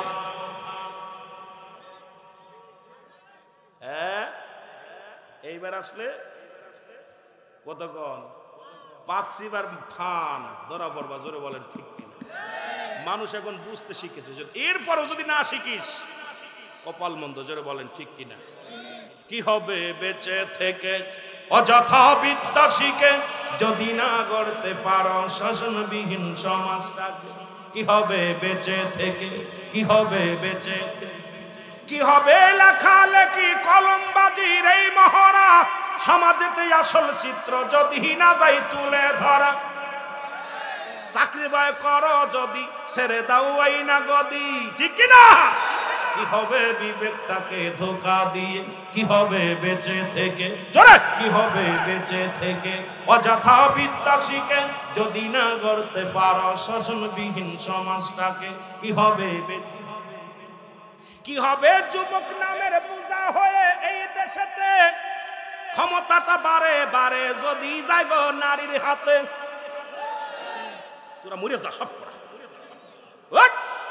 তোদের মতো যুবক না থাকা উচিত, তোদের মতো যুবক তোদের দরকার নাই, মরে যা সব। কি হবে যুবক নামের বোঝা হয়ে এই দেশেতে, বারবার ক্ষমতাটা যদি যায় গো নারীর হাতে, এর সে সেজে গুজে বিলেনের সঠিক পথে, এর সে সেজে গুজে বিলেনের সঠিক পথে দিয়ে দাও অভিনয়ে জীবনটাকে। কি হবে বেঁচে থেকে, কি হবে বেঁচে থেকে, অযথা বিদ্যা শিখে যদি না করতে পারো শাসনবিহীন সমাজটাকে। যদি বলেন ঠিক কিনা? কি হবে নামাজ রোজা ইমানদারির বড়াই করে যদি না পারো উচ্চ স্বরে খোদার কুরআন উচ্চ স্বরে না বলিতে। জোরে বলেন ঠিক কিনা? মসজিদের কোণে বসে জিকির যাতে করো কইছে, খালি সুবহানাল্লাহ সুবহানাল্লাহ দুষ্টতে পিটাই, সুবহানাল্লাহ কইয়া আলহামদুলিল্লাহ কইয়া আল্লাহকে রাজি করতে যায়। কি কথা কর? কি হবে নামাজ রোজা ইমানদারির বড়াই করে, ঠিক কিনা? কি কম দুঃখ লাগে, বড় নাকি আমার পরে রাগ হচ্ছে। কথা বুঝেন? জাতি শেষ, সমাজ শেষ, আর ও বয়া বয়া চিন্তা, ওর গায়ে বাতাস লাগবে না। আরে ভাই, লূত আলাইহিস সালাম বয়া বয়া আল্লাহ ডাকতেছে, আল্লাহ কয় ওই দেশটারে শেষ করতে হইব। এখন জিবিল আমিন কয় আল্লাহ সর্বনাশ, এর মধ্যে তো তোমার একজন আবেদ ব্যক্তি আছে, এদের আমি কেমন ওইটারে মারা যায়, ওইটা শেষ কর। সুতরাং মসজিদে বয়া বয়া তসবিহ দেব, বাড়ির চারদিক ওদিক গাঁজাখোর মদখোর নারীখোর বাড়ছে দেশের মধ্যে, দেশ শেষ জাতি শেষ, কোরআন পুরাইতেছে, কোরআন প্রতি অবমাননা করতেছে, তোমরা বয়া বয়া আঙ্গুল চুষছো। জোরে বলেন ঠিক কিনা? কি হবে নামাজ রোজা ইমানদারির বড়াই করে যেখানে নিষিদ্ধ হয় খোদার কোরআন আদালতে। জোরে কোন ঠিক কিনা? মসজিদের কোণে বসে জিকির যত করই কষে, এভাবে যায় না পাওয়া আল্লাহকে। জোরে বলেন ঠিক কিনা? এত সহজ নেই। কোন দিকে যাব? ভয় মাদ্রাসার মাহফিল, তাদের একটু কথা কর দরকার, সময় তো হাই কাম সারছে। এ আমার ভাইয়েরা, আমার বন্ধুরা, যদি কোন বিবাহিত নারী বিবাহিত পুরুষ জিনা করে, শাস্তির বিধান হলো নাভি পর্যন্ত তার মাটির নিচেই পুঁততে হবে, কঙ্কারে নিক্ষেপ করতে হবে, যতক্ষণ পর্যন্ত মৃত্যুবরণ না করে। পাথর ছুঁড়ে মারো, কঙ্কার ছুঁড়ে মারো, যখন নিশ্চিত হয়ে যাবেন মারা গেছে, সঙ্গে সঙ্গে মাটি খুঁড়ে লাশটা উঠাবেন, উঠায়া তার কোনো কবর দিতে পারবেন না। ওই জিনাকারী যুবক, জিনাকারী নারী, বিবাহিত নারী বিবাহিত পুরুষ জিনাকারী, এদের কেউ জানাজা পড়ানো যাবে না, এদের কাফন দেয়া যাবে না, এদের দাফন দেয়া যাবে না, এদের দিবালয়ে মানুষের সামনে এই লাশটা কুকুর শেল দিয়ে খাওয়া দিতে হবে। একটা বিচার যদি মনিরামপুরের জমিনে হতো, একটা বিচার যদি যশোর জেলার মধ্যে হতো, আমার বিশ্বাস আল্লাহর কসম বাংলাদেশ থেকে চিরতরে পরের বউ নিয়া এগুলো বন্ধ হয়ে যেত। জোরে বলেন ঠিক কিনা? খালি পরের বদ্দিক নজর আর খালি এগুলো সব বন্ধ হয়ে যেত একটা বিচার যদি হতো। বিচার নাই, জুতার মালা দিচ্ছে কেউ ঘুষ খায়া। আমাদের সমাজের দুর্নীতিবাজ মন্ত্রী, দুর্নীতিবাজ এমপি, দুর্নীতিবাজ চেয়ারম্যান, মেম্বার, আর কিছু দুর্নীতিবাজ আছে মাতবার, গোপনে গোপনে গুলুম খাইয়া মিটিয়ে ফেলে। হুজুর ডাক, হুজুর ভুল করে লেছে, কিতা করতে হুজুর গো, যদি আপনার ছেলে হইতো কিতা করতেন? হুজুরি চিন্তা করে ওইলেও হইতে পারত, আমার ছেলে তো ছোট আছে, যদি করে ফেলে। কথা বুঝলেন? আরে হযরত উমরে ফারুক তার ছেলের বিচার করছে, কঠিন বিচার। যখন জিনার তোহমাত এসেছে, ছেলেকেও ছাড় দেয়, ছাড় দিছে নাকি? কথা কয় না কেন? এই নেতারা কথা কয় না কেন? আলেম ওলামা কথা না কইলে ওয়াজ করতাম না। আর আমরা যাই কার কাছে? উকিলের কাছে। উকিল সাহেব, ছেলে তো ভুল করে লেছে, কিতা করা যায়? উকিল কয় বড় জমি কেন আমার নামে লিখে দেখতেছি। কথা আমার ভাইয়েরা, আমার বন্ধুরা, আমার গভীর মনোযোগ। হযরত ওমর ফারুক, হযরত ওমর ফারুক রাদিয়াল্লাহু তাআলা আনহু ডাক দিয়ে বলে, যুবক তুমি যে তিনটা অন্যায় করেছো, বড় অপরাধ করে ফেলেছো, এর কঠিন বিচার হবে রে। যুবক ডাক দিয়ে বলে, খলিফা আমিনুল মুমিনিন, আমি জানি আপনি ন্যায় পরায়ণ বাদশা, আপনার কাছে আমি অন্যায় বিচার পাবো না। ন্যায় বিচার পাবো। হুজুর তবে আমার বিচারের আগে আমার বাবার বিচারটা আগে করা লাগবে। জোরে বলেন মারহাবা। যারা গার্জিয়ান আছেন ভালো করে শুনে নেবেন। ছেলে বলতেছে হুজুর আমি জানি আপনি ন্যায় বিচার করবেন, আপনার বিচারে কোনো ভুল নাই, তবে আমার বিচার করার আগে আমার বাবার বিচার করা লাগবে। কার বিচার? কথা কয় না কেন? আমার বিচার করার আগে বাবার বিচার করা লাগবে। খলিফা হযরত ওমর ফারুক রাদিয়াল্লাহু তাআলা আনহু রাগান্বিত সুরে বললেন, এ যুবক তুমি কার বিরুদ্ধে অভিযোগ করো? কয় হুজুর আমি আপনার কাছে বিচার, আপনার বিচার আমি মেনে নিছি, কিন্তু আমি যে আমারে ধরে আনছে আমার বাবা যখন বলছে উমরের দরবারে যেতে হবে, হুজুর আমি তো বাধা দিই নাই, কোনো কথাও বলি নাই, প্রতিবাদ করি নাই। আল্লাহর রাস্তায় আপনার কাছে আমার একটা দাবি, আমার বিচার করার আগে আমার আব্বা জানের বিচার করা লাগবে। এ বাবারা, খলিফা হযরত ওমর ফারুক বলে, যুবক কি তোমার অভিযোগ বলো? বলে, এক নাম্বার অপরাধ আমার আব্বার। আমি আজকে নষ্টের জন্য আমার বাবা দায়ী। আমি জিনাকর, আমি মানুষ হত্যা করেছি, মাদক সেবন করি, এর জন্য এক নাম্বার দায়ী আমার বাবা। আমাকে সে প্রথমে এক নাম্বার আমাকে একটা ভালো মা দেয় নাই। যে মাটা দিছে সেই মা হলো পর্দাশীল, তার গায়ে পর্দা থাকতো না, মাথায় কাপড় থাকতো না, বেগানা পুরুষের সঙ্গে চলাফেরা করতো। এ যুবক আজকে ভাগ্যবান আপনারা, আজকে এই জান্নাতের বাগান যাদের ওসিলা করে বানাইলেন। এ মুসলমান শোনো, গাটুয়া ডাঙ্গা, এ মুসলমান শিশুতলা আদর্শ নুরানি হাফেজিয়া মাদ্রাসা, এই মাদ্রাসার কোন ছাত্রী ল্যাংটা হয়ে বাইরে বেরোবে না। এই মাদ্রাসার কোন ছাত্রী উলঙ্গ অবস্থায় বাইর হবে না, কারণ তার বিধান ইসলামের বিধান, কোরআনের বিধান জানা পরে ইসলামের বিধানটা সে মেনে চলবে। যুবক ডাকতে বলে, হুজুর এক নাম্বার অপরাধ আমার বাবা, সে আমাকে একটা ভালো মা দেয় নাই। আমাকে যে মা দিছে সেই মা বেপরদায় চলাফেরা করতো, কোরআন হাদিস জানতো না, কোরআন হাদিস মানতো না, সে বাজার ঘাট করতো পুরুষের নাই, চলাফেরা করতো পুরুষের নাই। হুজুর আজকে এই জন্য আমার বাবা সবচেয়ে বড় দায়ী। আমি যুবকদের বলি, তোদের পায়ে ধরে বলি, যখন বিয়ে করবি দাদাকে বলবি, বাবাকে বলবি, বাবা একটা কালো মেয়ে বিয়ে করব, একজন রিকশা চালক, ভ্যান চালকের মেয়ে বিয়ে দাও, তবে সেই মেয়েটার জন্য পর্দা মানে, সে যেন তার আমানতদারি হয়, যেন খেয়ানতদারি না হয়। বাবা গো, সেই মেয়েটা আজকে আমরা সুন্দরী পূজনী হয়ে গেছি, সুন্দর চেহারা দেখে ভুলে গেছি এটা ঘরের মধ্যে সে শান্তি না। বাবা মার সঙ্গে আজকে প্রত্যেক করার মূল হলো আমাদের স্ত্রীগণ, ভাইয়ের সঙ্গে গরমিলের স্ত্রীগণ, আজকে ভাই ভাইয়ের শত্রুতার পিছনে স্ত্রীগণ। কারণ যদি কোনো আদর্শবান নারী যদি আপনার বিবি হয়, ও জীবনেও আপনার বাবার থেকে জুদা করবে না, জীবনেও আপনার বাদ থেকে আলাদা করতে দিবে না, জীবনে আপনার বোন থেকে আপনাকে দূরে সরায় রাখবে না। আমি যুবকদের বলে যাই, তেলের কান্ডা লাগা শোনো, এই জন্য বিয়ে করার আগে চেহারা দেখো না। আগের যুগের আমার বাজানটা যখন বিয়ে করেছে, কোন গার্জিয়ান হিসেবে গেছে, আগে দেখছে, আমরা বাংলায় বলি জাতের মেয়ে কালো ভালো, নদীর পানে গোলা ভালো। আগে দেখছে মাতৃকুল পিতৃকুল, কোরআন পড়তে মেয়েটা কোরআন পড়তে পারে কিনা, মেয়েটা সূরা ফাজ মুসলমান, এই নামাজের নিয়ম কানুন জানে কিনা, মেয়েটা পর্দার বিধান মানে কিনা। এরপরে মুসলমান ওই মেয়েটার সঙ্গে ছেলের বিবাহ দিয়েছে। আর এখন তার বাবা মা গার্জিয়ান লাগে না। আমার দেশের নাস্তিকেরা বলছে ছেলে মেয়ে যখন বয়স হয়ে যাবে তারা লাভ ম্যারেজ করে চলে যাবে, কোনো গার্জিয়ান লাগবে না। অথচ যে নবীর অনুকরণ করি সেই নবী তো গার্জিয়ান ছাড়া বিয়ে করে নাই। আমার নবীকে প্রস্তাব দিয়েছিলেন মা খাদিজাতুল কুবরা, নবীজি বলেন আমার কাছে নাই, প্রস্তাব দাও আমার চাচা আবু তালেবের কাছে। আবু তালেবের মাধ্যমে বিয়ে হলো মা খাদিজার সঙ্গে। আর আমাদের যুবকরা এখন আব্বা মা লাগে না। তোমার মেয়েও যেদিন অন্যের হাত ধরে চলে যাবে, তোমার ছেলেও যেদিন অন্যের হাত ধরে আসবে, সেদিন এই মজাটা ঠিক পাবা। ধরে বলেন ঠিক কিনা? এখন রূপ জৈবন দেখা উঠতেও ভালো লাগে।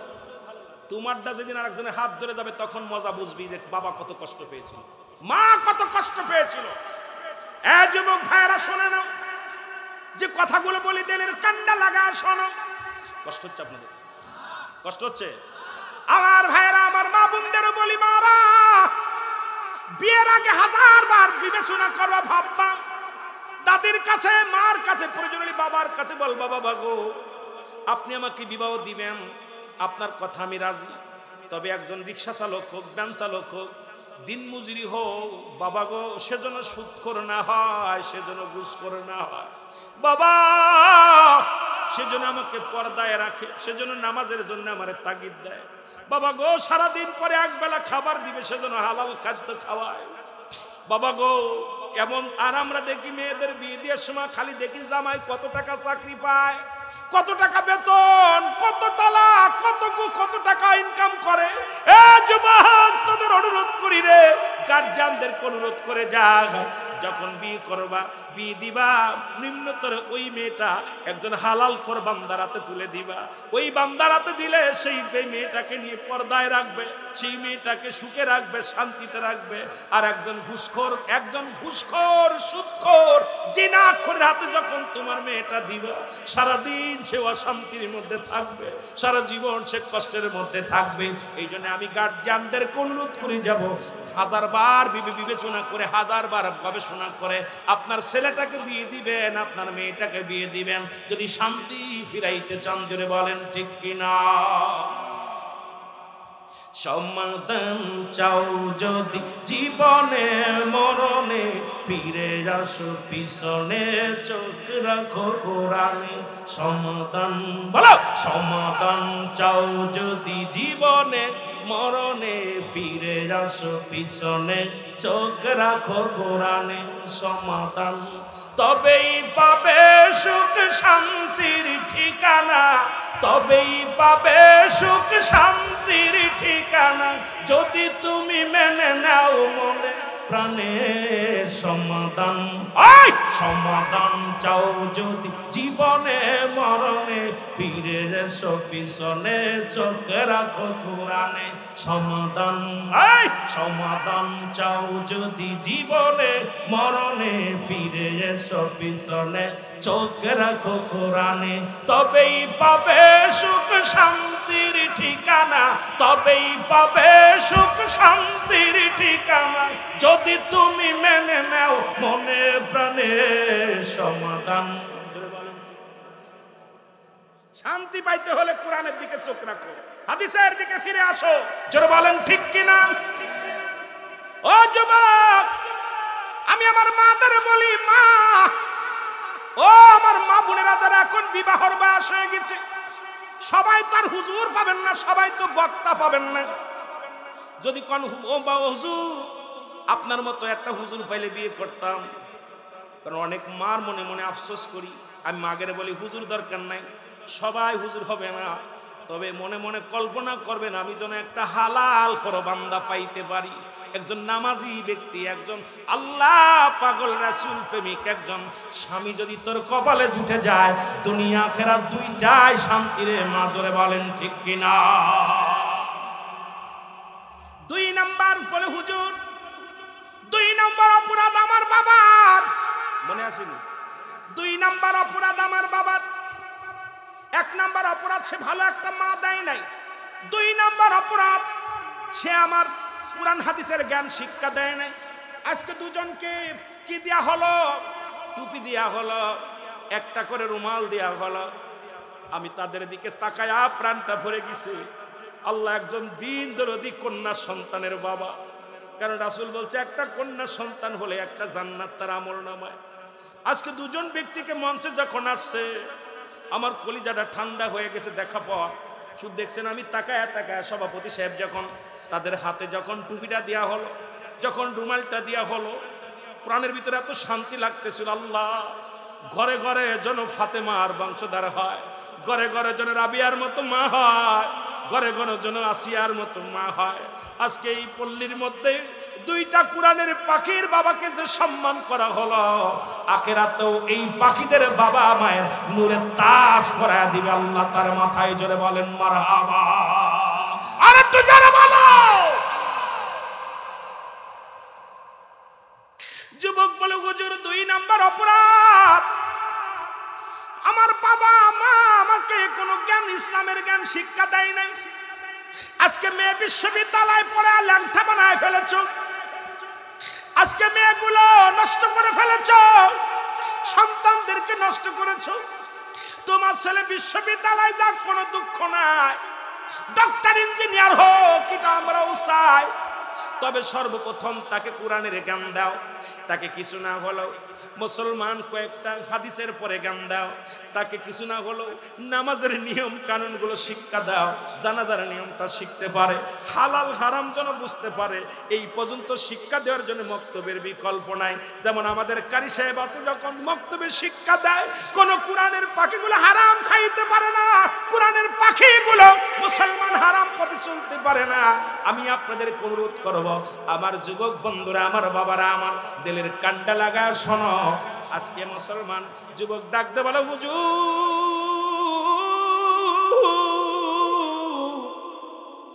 আমার নষ্টের মূল আমার বাবা মা, তারা আমাকে এখন ইসলামের জ্ঞান শিক্ষা দেয় না। ওই যে বানর থেকে কেমনে মানুষ হয় আর সমগামী কেমনে হয়, ও মুসলমান এইগুলো যদি বইয়ের মধ্যে আসে, আমার যুবকদের কেমনে বাঁচাইব, যুবতীরে কেমনে বাঁচাইব? আজকে মেয়েতে মেয়ে বিয়ে হয়, এগুলো শিক্ষা দিছে নাস্তিকের দলালরা। এই দালালরা ইহুদিদের খ্রিস্টানদের চক্রান্ত, এই দালালরা বাংলার জমিনটা শিক্ষাঙ্গন শেষ করে দিছে। আমি আপনাদের কাছে করজোরে দাবি করব, এখন যারা আছে তাদের কাছেও দাবি করব, আগামীতেও যারা আসবে সবাই যেন সর্বপ্রথম নজরটা দেয় শিক্ষাঙ্গনের ভিতরে। কারণ শিক্ষাই জাতির মেরুদণ্ড। যদি শিক্ষায় জাতির মেরুদণ্ড হয়, অবশ্যই অবশ্যই ইসলামী জ্ঞান তাদের শিক্ষা দেওয়া বাধ্যতামূলক দেওয়া লাগবে। জোরে বলেন ঠিক কিনা? কষ্ট পাচ্ছেন আপনারা?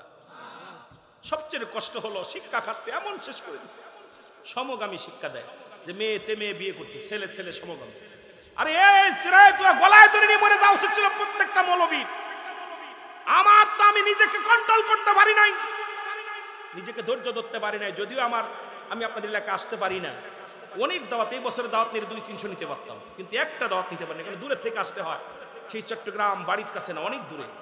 আর ওদিকে থাকতে থাকতে একটা রেওয়াজ হয়ে গেছে ওইদিকে। আমার কাছে মনে হয় এদিকে বেকট, কিন্তু এক সময় তো এই এলাকা আমার মাতৃভূমি, ভাইয়ের ভূমি, মায়ের ভূমি, বড় কষ্ট লাগে। তবে একটা কষ্ট আমার ভিতরে, যেখানে বিশ্ববিদ্যালয় সমগামী শেখানো হয় ক্লাস 8-এর বইয়ের মধ্যে, থার্ড ক্লাস, এর মধ্যে সমগামী লিখে দিয়েছে। আহা, একটা ছেলে যখন দেখতেছে সমগামী, ওর মাথা খারাপ। একটা মেয়ে যখন দেখে সমগামী, তসলিমা নাসরিন নাস্তিক এক মহিলা বলতেছিল, যদি পুরুষের 3-4টে বিয়ে করতে পারে আমরা কেন করতে পারবো না? মহিলা পুরুষ যদি রেপ করতে পারে আমরা কেন পারবো না? ওরাও লুঙ্গি আর গামছা পরে, আমরাও লুঙ্গি পরবো, পরে জন্য খালি পেটিকোট পরবে। এরা হলো জাতির আমাদের বড় নক্ষত্র, কি এটাকে নক্ষত্র না কি কয়, বড় স্টার। এরা হলো জাতির মেরুদণ্ড। এই সমস্ত নাস্তিকগুলো সমাজটা, জাতিকে নষ্ট করে দিচ্ছে। এই জন্যে আমি কিন্তু, আপনারা আবার বলতে পারেন হুজুর মনে হয় কড়া জামাত, কথা বোঝেন নাই? ওয়াজ মাহফিল জামাত শিবির তাবলিক আমলিক নাই, হক কথাগুলো প্রত্যেকের বলতে হবে। জোরে বলেন ঠিক কিনা? বক্তাগুলো নিরপেক্ষ কথা বলতে হবে। আমি কারো বিপক্ষে কথা বলতে, আমি জাতির পক্ষে, ইসলামের পক্ষে, কোরআনের পক্ষে কথা বলি। যদি কেউ কিছু ভাবে, কিচ্ছু যায় আসে না। তবে একটা কথা আমি বলে রাখি, যেহেতু আমি বক্তা, এখানে আমি শিক্ষক, আপনারা ছাত্র, পার্সিয়ালিটি কথা বলতে আসি নাই, আমি হক কথাগুলো বলবো। যদি কারোর লেগে যায় আমার কিচ্ছু যায় আসে না। জোরে বলেন ঠিক কিনা? কথা বোঝেন আমার? হয়তো অনেক সকালবেলা ভাবতেন যে হুজুর কোন দলের, বুঝলাম না। আমি আপনাদের ভাই, আমি কোরআনের দলে, আমি হাদিসের দলে। এই কোরআন হাদিস যেখানে আছে আমি সেখানে আছি। জোরে বলেন ঠিক কিনা? এরা নাই, আমিও নাই, আপনারাও নাই। কিনা কিনা কোরআন হাদিস বাদে কিনা কিনা থাকতে চান? থাকতে চান? হাই হাই কামসার বলছি, কোরআন হাদিস বাদে সব থাকতে চান? যেখানে কোরআন নাই আমরা নাই, যেখানে হাদিস নাই, যেখানে আল্লাহ নাই, রাসূল নাই, সেখানে আমরা নাই। জোরে বলেন ঠিক কিনা? সুদ আর ঘুষ জানে সেখানে আমরা, মদ আর জুয়া যেখানে সেখানে আমরা। মুসলমান কবির মনোযোগ। তৃতীয় নাম্বার বলতেছে, হুজুর আমাদের পিতা মাতা আমাকে একটা ভালো নাম দেয় নাই। মুসলমান শোনো, সুন্নাতে রাসূল হলো, সুন্নাতে রাসূল হলো সন্তান দুনিয়ার মধ্যে আগমন করলে, আগমন করার পর 7 দিন পরে সুন্দরভাবে যদি ছেলে হয় 2টি কোরবানি, মেয়ে হলে 1টা, এটা সন্তানের জন্য আকিকা করবেন সুন্নাতে রাসূল। মুসলমান 7 দিনের একদিন আগে নাম রাখা দূরত্ব নয়। এখন ডিজিটাল দেশ, গর্ভের ছেলে কি মেয়ে আলট্রাসাউন্ড করা পর ধরা পরে পেটে বাচ্চা হবে, দেখা যায় বাসর রাত্রেই নাম রাখা কমপ্লিট। বাসর রাত্রে বিয়ের সময় বিয়ে হয়েছে, বাসর রাত্রে আসিয়া ডাক দেয় জরিনা, কয় কি মনে মনে কল্পনা করছি রে, এখনো দুজনের মিলন হয় নাই। আগে কল্পনা করে কি শোনেন, বাসর ঘরে নামাজ নাই, দোয়া দুরুদ নাই, কালেমা নাই। একটা বিয়ে আদম আলাইহিস সালামের আদর্শ মতো হয়েছে, একটা বিয়ে রাসূলের সাহাবীদের আদর্শ মতো হয়েছে। বড় ভাগ্যবান আমরা যুবক বাবা, ভাগ্যবান মনে করি। তবে এইগুলো বিয়েগুলো মুসলমান কোন খালাতে হয়েছে? ও মুসলমান, বিয়ের রাত্রেই নাম রাখা হয়। ডাকতে বলেন নার্গিস, যদি একটা ছেলে হয় নাম রাখবো শাহরুখ খান। কি নাম? এই নার্গিস রুহুল আমিন। যদি একটা মেয়ে হয় আমি নাম রাখবো কারিনা। যত বলেন কি নাম? দেখা যায় এখনো দুজনের মিলন হয় না, ভালো মতো দেখা সাক্ষাৎ হয় নাই, আগেই ছেলে মেয়ের নাম রাখা কমপ্লিট। যুবক শোনো, আমার দেশে অসংখ্য যুবক নষ্ট হওয়ার পিছনে মূল এই তৃতীয় নাম্বারটা আমি বিবেচনা করে দেখলাম। রাসূল বলছে সন্তান দুনিয়ার মধ্যে আগমন করলে 7 দিনের একদিন আগে নাম রাখা দূরত্ব নয়। কিন্তু আমরা পেটের মধ্যে থাকতেই আলট্রাসাউন্ড করে ডাক্তারে কয় ছেলে হবে, নাম রাখি তুকা জীবান। কথা কয় না, নাম রাখা কমপ্লিট। যুবক মুসলমান, এবারে অপারেশন থিয়েটার, আগের যুগে এত অপারেশন করা লাগতো না। 10 জন 15 জন সন্তান আমার মার আনিছে। আমার মায়ের সন্তান আমরা 5 জন। আমার মা সিজার করা লাগে নাই, আমার বিবিদের সিজার করা লাগে। কারণ একটাই হলো মুসলমান, কারণ আমাদের মায়ের প্যাডগুলো এই বেগানা পুরুষে দেখে নাই। বেগানা তারা কি করেছে, কাজ কাম করেছে। আর আমরা বৈশা মোবাইলের ভিতরে শুধু পেটে বাচ্চা নিয়ে। ওই যে গাউসে পাকের একটা কথা মনে পড়ে যায়, গাউসে পাকের মা কোরআনের হাফেজ ছিল, সন্তান পেটের ভিতর থেকে হাফেজ হয়েছে। আর আমরা মৌলবীরা বউগুলো মোবাইল দেখি আর সিনেমা দেখি। সিনেমায় কেমন নায়করা জোরাজোরি করে, কেমনে নায়িকা গান গায়, কেমনে নায়ক তার ফুলের মালা দেয়, সন্তান পেটের ভিতর থেকে প্রশিক্ষণ নেয়। আবার ছেলে মেয়ে কেমনে ঘুষি মারতে হবে, কেমনে বক্সিং মারতে হবে, সবগুলো ট্রেনিং নেয়। আর হুজুর ওয়াজ করতে আসলে কা হুজুর ছেলেটা কথা হলে একটু দোয়া করে। সব মরিছি ছেলে তো পড়ালেখা করে না, খালি মারামারি করে। মেয়ে তো খালি দেখ ক্লাস 3-তে পরে প্রেম 4-5টা করে ফেলে। যেটা বলে ঠিক কিনা? কারণ ওর মা বাবা সারা জীবন প্রেম প্রীতি দেখছে মোবাইলের মধ্যে। 21 ইঞ্চি কালার টিভি জুড়ে দিয়ে সব ভাগ করে দেখছে, একদিনও কোরআন পড়ে না। সন্তান পেটে আসতে তুমি কোরআন নিয়ে বছর রাত কিরাত কোরআন পড়ো, তুমি নফল নামাজ পড়ো, তুমি কোরআনুল কারীম পড়তে পারো না, তুমি দোয়া দুরুদ যা পড়ো আল্লাহর কাছে কান্দো আর সিজদায় পড়ে লুটিয়ে পড়ো, আল্লাহ আমার গর্ভের সন্তান আসবে, যদি মেয়ে হয় তাকে পর্দাশীল করে রাখো আল্লাহ। আল্লাহ যদি ছেলে হয় মেয়ে হয় দুটাকেই কোরআনের হাফেজ বানায় দিও, দুনিয়ার মধ্যে একজন আলেম বা আলিমা হবে গো আল্লাহ। এই নিয়ত তো তোর ভিতরে ছিল না, খালি নিয়ে তাদের ছেলে যদি হয় ডাক্তার বানাবো, ছেলে যদি হয় ইঞ্জিনিয়ার বানাবো, মেয়ে যদি হয় নার্স বানাবো। এমন কিছু হয়েছে রে যুবক, এখন দেখি পরের হাত ধরে ভেঙে কিছু ধরে, বলেন ঠিক কিনা? আমার বাবারা কথা বোঝেননি? ছেলে মেয়ে বলছে হুজুর 3 নাম্বার অপরাধ আমার মা আমাকে, বাবা আমাকে কোরআনের জ্ঞান দেয় না, আমাকে সে দেয় নাই, আমার ভালো একটা নাম রাখে নাই। এই জন্য সন্তানাদি যখন দুনিয়ার মধ্যে আসবে। আবার এখন কিছুদিন আগে একটা কথা শুনছিলাম যে আজান শুনলে ভালো লাগে না। কারণ আমাদের ছেলে মেয়েদেরকে এখন, আগে সন্তান জন্ম নিলে আজান শুনে তো কানে আজান শুনতে, এখন আজান দেয় না। এখন ওই ডাক্তাররা ডিজে গান শুনে আর অপারেশন করে। যেটা বলেন ঠিক কিনা? ছেলে বড় হয়ে খালি গান দিলে, মোবাইল না দিলে ভাতই খায় না। ওর সামনে মোবাইল দিতে আর খায়, ঠিক কিনা? ও ছবি না দেখে ভাত খায় না, কার্টুন না দেখে ভাত খায় না। কারণ খাবে কেন? ও জন্মই নিছে কার্টুন দেখে। জোরে বলেন ঠিক কিনা? এই জন্য বাবা আমাদেরকে এগুলো, হযরত উমর ফারুক রাদিয়াল্লাহু তাআলা আনহু বললেন, যুবক তোমার নষ্টের মূল তোমার বাবা, হত্যা করা হুজুর। এই বিদ্যা প্রস্তুত হও, সন্তান নষ্টের মূল তুমি।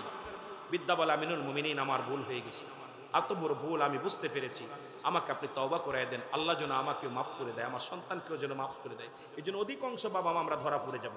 এই যে মাদ্রাসা, এই মাদ্রাসা আমাদের সবার দায়িত্ব, শুধুই যারা সদস্য, সভাপতি, সেক্রেটারি তারা দায়িত্ব না, সবার আমাদের দায়িত্ব। এই মাদ্রাসাটা নবীজির বাগান, ফুটন্ত বাগান, আরো সুন্দর ফুটাইতে হবে। জোরে বলেন ঠিক কিনা, আরো জোরে বলেন ঠিক কিনা। সুন্নিয়াতের প্রচারের স্বার্থে ভিডিওটি লাইক, কমেন্ট ও বেশি বেশি শেয়ার করুন। আমাদের সাথে থাকুন।